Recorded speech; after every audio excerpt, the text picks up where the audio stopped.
Баршаңызға қайырлы күн, менің арнама қош келдіңіз. Бүгін сіздерге 40 қабатпен сәбізден жасалатын, кез келген тағаммен жегенде тәбет ашатын керемет салаттың рецебімен бөлісемін. Видеоны соңына дейін қарап, маңызды сәттерін жіберіп алмаңыздар, және менің арнама тіркелмеген жаңа көрермен болсаңыз, астыдағы подписаться батырмасын басып, арнама тіркеліп кетуді ұмытпаңыз.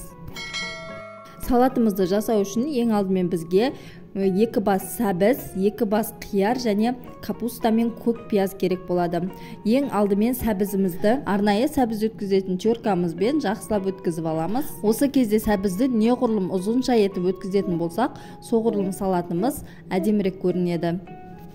Міне мен салатымды осылайша өткізіп дайындап алдым. Енді осының үстінен 40 қабатымызды жақсылап турап қосатын боламыз. 40 қабатты барынша видеода көріп тұрғандарыңыздай ұзынша етіп әрі жіңішке қып турағандарымыз дұрыс. Сол кезде салатымыз әдемірек көрінеді. Келесі кезекте қиярды ортасынан бөліп, жартылай дөңгелек тәрізді етіп, барлығын турап шығамын. Көк пиязымызды да ұсақ етіп турап дайындап аламыз. Енді жанағы туралып дайын тұрған сәбізбен 40 қабатты жақсылап қолымның көмегімен езетін боламын. Осы езу барысында су шамалы шығады.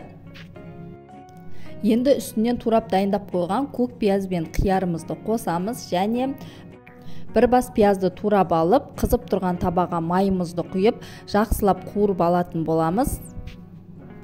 Пиязымызды қып-қызыл етіп майға қуырып алудың қажеті жоқ. Осылай бір қуырып, жай ғана сарғайтып аламыз. Енді салаттың үстінен қалауларыңызға қарай қара бұрыш, паприка және тұз қосып, жақсылап араластырып аламыз.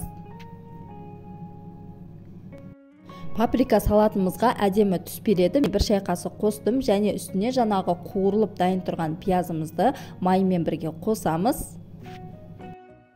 Біздің майымыз шамалы ыстық болғандықтан перчатканың көмегімен араластыруға тура келеді. Салатымызға дәмдеуіштері сіңгенше жақсылап араластырып аламыз. Және осы орайда қалауларыңызға қарай чеснок қоссаңыздар да болады. Мен бір тісше чеснокты терканың көмегімен өткізіп қостым. Сіздер қолмен немесе арнайы пресстің көмегімен өткізіп қоссаңыздар болады. Осымен біздің сәбіз салатымыз толығымен дайын болып шықты.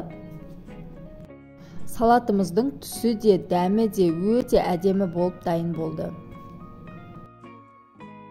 Енді дайын салатымыздың бетін жауып, тоңазытқышқа 5-6 сағат уақытқа қоя тұрамыз. Дәмдеуіштері бір-біріне сіңіп, дәмі одан әрі керемет болып шығады. Видеоны соңына дейін қарағандарыңыз үшін рахмет. Менің арнамдағы басқа да салаттарды көру үшін экрандағы тұрған сілтемелерді басып көре аласыз.